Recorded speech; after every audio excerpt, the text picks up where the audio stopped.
1948 मधील operation blue star ही काँग्रेसची चूक होती असं वक्तव्य काँग्रेस नेते राहुल गांधी यांनी केले।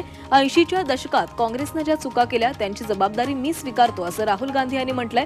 अमेरिका दौऱ्यात राहुल गांधींनी हे वक्तव्य केलंय। राज्यातील शेतकऱ्यांना आता दिवसा वीज मिळणार आहे, याबाबत उपमुख्यमंत्री अजित पवार यांनी घोषणा केली आहे। रात्रीच्या वेळी शेतात वन्य प्राण्यांपासून शेतकऱ्यांना धोका निर्माण होऊ नये म्हणून सरकारनं शेतकऱ्यांना दिवसा वीज देण्याचा निर्णय घेतल्याचं अजित पवार यांनी सांगितलं।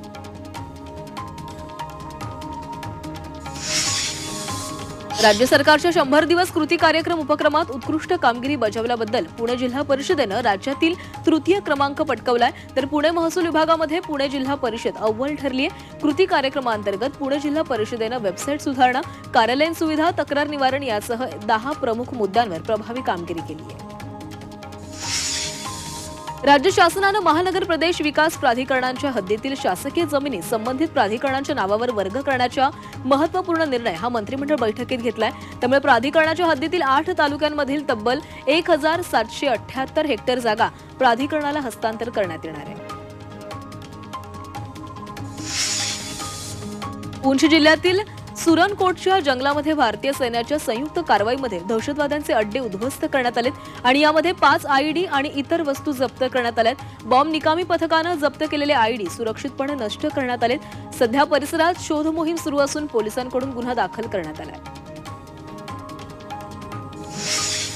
सीमेवर पाकिस्तानच्या नापाक कारवाया सुरूच आहेत। पाकिस्तानकडून पुन्हा एकदा शस्त्रसंधीचं उल्लंघन करण्यात आलंय। पूंछच्या मेंढरमध्ये पाकिस्तानी सैन्याकडून गोळीबार झालाय। सलग 11व्या दिवशी पाकिस्तानकडून गोळीबार सुरू आहे। पाकिस्तानच्या गोळीबाराला भारतानंही प्रत्युत्तर दिलंय। संरक्षण मंत्री राजनाथ सिंह यांनी दिल्लीतील सनातन संस्कृती जागरण महोत्सवामध्ये सहभाग घेतला आणि या कार्यक्रमात बोलताना राजनाथ सिंह यांनी सूचक वक्तव्य केले, ज्यांनी पाकिस्तानला थेट इशारा दिलाय। आपल्या देशाकडे कोणी डोळे वटारून पाहिलं तर त्यांना जशास तसं उत्तर देणं हे आमचं काम असल्याचं ते म्हणाले। इस्रायलमधल्या तेल अविवला जाणारी विमान उड्डाणं ही रद्द करण्यात आली आहेत। तेल अविवला जाणारी विमानसेवा 6 मे पर्यंत बंद केल्याची माहिती एअर इंडियाने दिली आहे। घाबरलेल्या पाकिस्ताननं आज संसदीय अधिवेशन बोलावले। राष्ट्रपती आसिफ अली झरदारी यांनी आज संसदीय अधिवेशन बोलावले। राष्ट्रपतींनी आज सायंकाळी 5 वाजता संसद भवनामध्ये हे अधिवेशन बोलावलेलं आहे। भारतानं पाकिस्तानला पाणी देणारं बगलिहार धरण हे बंद केलंय, तसंच किशनगंगा धरण बंद करण्याची भारताची योजना आहे। भारतानं चिनाब नदीवर बांधलेल्या बगलिहार धरणाचे पाणी थांबवलेलं आहे। दरम्यान काश्मीरमधील किशनगंगा धरणातून झेलम नदीचं पाणी योजनाही रोखण्याची देखील तयारी सुरू झाली आहे। एसटी कर्मचाऱ्यांचे अधिवेशन वादळी ठरणार आहे। एसटी कर्मचाऱ्यांच्या मागण्या मान्य न झाल्यास संपाचा कर्मचाऱ्यांनी इशारा दिलाय। माणगावातील अधिवेशनात संपाचा निर्णय होणार आहे। एसटी कामगार संघटनेच्या संदीप शिंदेंनी याबाबत माहिती दिली।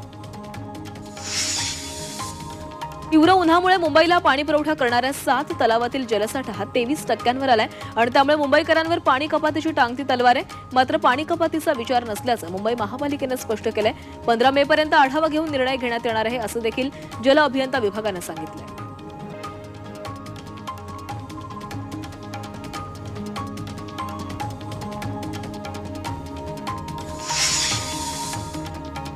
वाशिम जिल्ह्यात अवकाळी पावसानं हजेरी लावली आहे। पावसामुळे उकाड्यानं हैराण झालेल्या नागरिकांना दिलासा मिळालाय, तसंच शेतीलाही पावसाचा फायदा होणार आहे।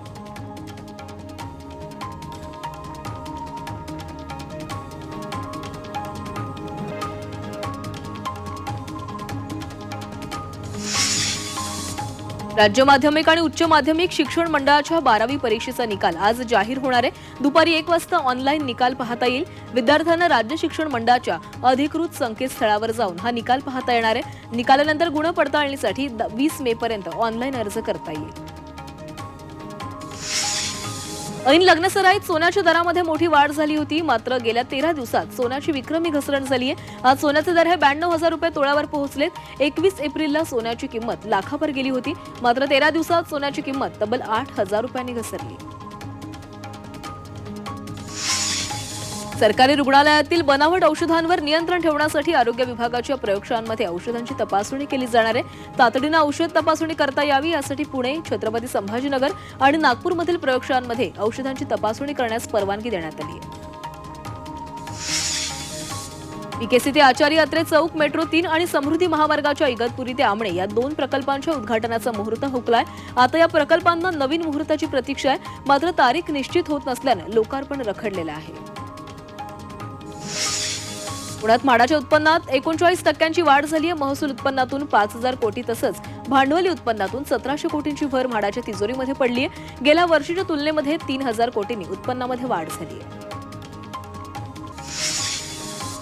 भिवंडी बायपासवर वाहतुकीची मोठी कोंडी झाली आहे. रांजनोली नाका आणि माणकोलीपर्यंत वाहतूक कोंडी होतीये. पिंपळसा जवळ कंटेनर कारच्या अपघातामुळे मुंबईकडे येणाऱ्या आणि नाशिककडे जाणाऱ्या मार्गावर खोळंबा झाला. संभाजीनगरात दारू पिऊन वाहन चालवणाऱ्यांवर वाहतूक विभागाकडून कारवाई करण्यात आली आहे. या कारवाईमध्ये 33 वाहनधारकांचे परवाने निलंबित केलेत. अपघातांचं प्रमाण टाळण्यासाठी ही विशेष मोहीम राबवण्यात आली आहे. नाशिकमधील शिवाजीनगर परिसरात पोलिसांचं कोम्बिंग ऑपरेशन करण्यात आलं. गुन्हेगारांवर कारवाई करण्यासाठी हे कोम्बिंग ऑपरेशन राबवलं गेलं आणि यामध्ये 3 संशयित आरोपींना अटक करण्यात आली आहे. या आरोपींवर खून, धमकी, खंडणी या प्रकरणी गुन्हे दाखल आहेत. नाशिकमध्ये घरगुती गॅसचा अवैधरित्या व्यवसाय करणाऱ्या टोळीचा पर्दाफाश झालाय. यावेळी 3 जणांना ताब्यात घेतलं असून त्यांच्याकडून 63 अवैध गॅस सिलेंडर, वजन काटे आणि गॅस भरण्याचं मशीन असा 2 लाखांचा मुद्देमाल जप्त केला आहे. पुण्यातील कोंढवा परिसरात मेफेड्रोन विक्रीसाठी आलेल्या तरुणाला गुन्हे शाखेच्या अंमली पदार्थ विरोधी पथकानं सापळा रचून पकडले. त्याच्याकडून 10.5 लाखांचं मेफेड्रोन, मोबाईल फोन, दुचाकी असा मुद्देमाल जप्त करण्यात आलाय. दिनेश देवासी असे अटक करण्यात आलेल्या तरुणाचं नाव आहे. यवतमाळमध्ये IPL क्रिकेटवर सट्टा लावणाऱ्यावर 3 अटक करण्यात आली. त्यांच्याकडून लॅपटॉप, मोबाईल, कार असा 9 लाखांचा मुद्देमाल जप्त करण्यात आला. सांगलीत आईनंच आपल्या मुलीच्या मदतीनं पोटच्या मुलाची निर्घृणपणे हत्या केली आहे. 19 वर्षीय मयूर माळीला मायलेकींनी मिळून गुंगीचं औषध दिलं आणि त्यानंतर डोक्यात दगड घालून त्याची हत्या केली. तसंच पुरावा नष्ट करण्यासाठी मृतदेह जाळत घरात आग लागून मृत्युमुखी पडल्याचा बनाव केला. मात्र तासगाव पोलिसांनी छडा लावून दोघींना अटक केली आहे. कुलाबामध्ये एका वृद्धाची शेअर ट्रेडिंगच्या नावाखाली 30 लाखांची फसवणूक करण्यात आली. गुंतवणूक केल्यानंतर पैसे काढण्याचा प्रयत्न करताना त्यांना आणखी गुंतवणूक करण्यास सांगितलं आणि त्यानंतर हा फसवणुकीचा प्रकार समोर आला. या संदर्भात गुन्हा दाखल करण्यात आला. पत्नीच्या नातेवाईकांनी जावयाचा खून केल्याची घटना जळगावात घडली आहे. कालिंका माता मंदिर परिसरात हॉटेलजवळ ही हत्या झाली. पत्नीच्या अनैतिक संबंधांमधून हा खून झाल्याची प्राथमिक माहिती आहे. आरोपींना अटक होईपर्यंत मृतदेह ताब्यात घेणार नाही अशी भूमिका तरुणाच्या नातेवाईकांनी घेतली आहे. मुंबईत सायबर गुन्हेगारांनी बनावट ईमेलद्वारे एका कंपनीला 11 लाखांचा गंडा घातलाय. सायबर गुन्हेगारांनी एका कंपनीच्या नावानं फेक आयडी तयार करून ही फसवणूक केली. दरम्यान फसवणूक झाल्याचं कळताच पोलिसांमध्ये तक्रार दाखल करण्यात आली आहे. पोलीस याबाबत पुढील तपास करत आहेत. यवतमाळमधील पुसदमध्ये गांजा प्रकरणी कारवाई करण्यात आली आहे. या कारवाईमध्ये 17 किलो गांजा जप्त करण्यात आलाय. या प्रकरणी पोलिसांनी एका आरोपीला अटक केली तर दुसरा आरोपी फरार असल्यानं त्याचा शोध घेतला जातोय. माओवादी चळवळीत गुंतलेल्या एकाला ATSनं बेड्या ठोकल्या. जहाल माओवादी प्रशांत कांबळे उर्फ लॅपटॉपला 15 वर्षांनंतर अटक झाली आहे. प्रशांत गडचिरोलीतील माओवादी संघटनेचा सक्रिय सदस्य असल्याचं समोर आल्यानंतर त्याला वॉन्टेड घोषित करण्यात आलं होतं. शहादा बस स्थानकावर 3 महिलांच्या मंगळसूत्राची चोरी झाली. पोलिसांनी बसमधील प्रवाशांची चौकशी केली, मात्र चोरटे सापडले नाहीयेत. स्थानकावरील वाढत्या चोरीच्या घटनांमुळे प्रवाशांमध्ये भीतीचं वातावरण पसरलंय. संभाजीनगरात महावितरणकडून अघोषित शटडाऊन सुरू करण्यात आले. पावसाळ्यात वीजसेवा देण्यासाठी महावितरणनं देखभाल दुरुस्तीची कामं हाती घेतली आहेत आणि त्यासाठी दररोज 3 ते 5 तास वीज पुरवठा बंद ठेवला जातो आणि त्यामुळे 3,60,000 अधिक वीज ग्राहक उकाड्याने त्रस्त झाले.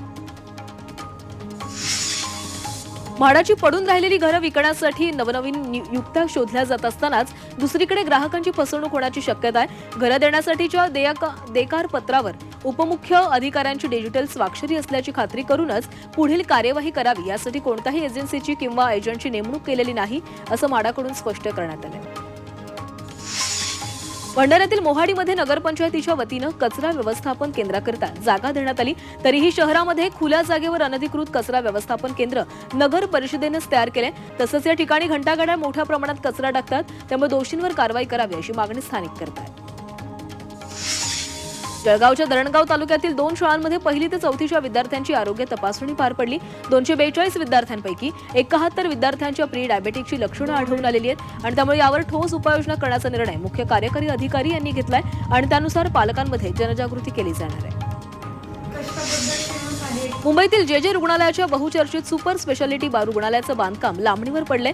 गेल्या वर्षी या रुग्णालयाच्या 2 विंगचं काम पूर्ण होणार होतं, मात्र तांत्रिक कारणामुळे हे काम पूर्ण झालं नाहीये। त्यामुळे या ऑक्टोबरमध्ये हे काम पूर्ण करण्याचे आदेश कंत्राटदाराला देण्यात आले। नाशिकमधील येवल्यात मोकाट जनावर धुमाकूळ घालतायत। या जनावरांमुळे नागरिकांना वाहतुकीस ही अडचणी निर्माण होत आहेत आणि त्यामुळे मोकाट जनावरांचा बंदोबस्त करावा अशी मागणी नागरिकांकडून करण्यात आली आहे। एमएसटी सीईटीची आज फेरपरीक्षा होणार आहे। पीसीएम ग्रुपच्या परीक्षेत 21 प्रश्न चुकीचे होते, त्यामुळे आज फेरपरीक्षा घेतली जाईल। एकूण 27,837 विद्यार्थी परीक्षा देणार आहेत। राज्यातील शिक्षक मुख्याध्यापकांच्या प्रशिक्षणासाठी ऑनलाईन नाव नोंदणीस 6 मे पर्यंत मुदतवाढ देण्यात आली आहे। हे प्रशिक्षण पुढील महिन्यात होणार आहे। तसंच अनेकांची 24 वर्ष सेवा पूर्ण होत असल्यानं अशा शिक्षक आणि मुख्याध्यापकांना 1 मे 2025 पासून प्रशिक्षणाकरता ऑनलाईन नाव नोंदणी करता येईल। राज्यातील शाळांना 2 मे पासून उन्हाळी सुट्टी जाहीर करण्यात आली आहे। मात्र माध्यमिक आणि उच्च माध्यमिक शाळेतील शिक्षकांना 6 मे पर्यंत शाळेत उपस्थित राहावं लागणार आहे। बुलढाणा जिल्ह्यासह विदर्भातील शाळांचं नवीन शैक्षणिक सत्र 23 जून पासून सुरू होणार आहे। 1 मे पर्यंत 256 लाख टन गहू खरेदी झालाय। सरकारकडे गरजेपुरता गहू साठा उपलब्ध झालाय। बाजारातील दर स्थिर आहेत, त्यामुळे केंद्र सरकारनं गहू, पीठ आणि मैद्यावरील निर्यात बंदी उठवावी अशी मागणी शेतकरी आणि व्यापारी करत आहेत। बाजार समित्यांमध्ये येणारी फळं आणि भाजीपाल्यांपैकी 30% मालाची नासाडी होत असल्याचं अहवालामध्ये समोर आलंय। ही नासाडी रोखण्यासाठी संयुक्त राष्ट्राच्या अन्न आणि कृषी संघटनेनं एक समिती स्थापन केली आहे। ही समिती नासाडी टाळण्यासाठी उपाययोजना सुचवणार आहे।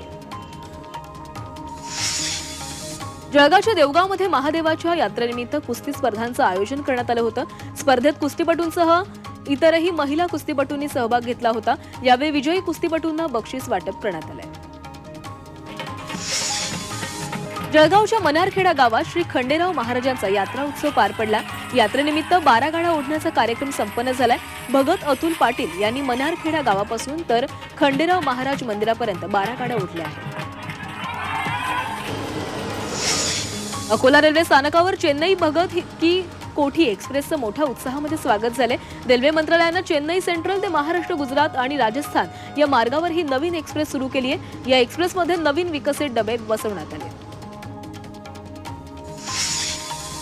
नागपुरातील सैलाब नगरमध्ये हळदीच्या जेवणावेळी हाणामारी झाली। या हाणामारीमध्ये 2 लहान मुलं जखमी झालेत। दारूच्या नशेत असल्यानं काही नागरिकांनी हळदीच्या जेवणावेळी गोंधळ घातला। या प्रकरणी 3 जणांना अटक करण्यात आली आहे।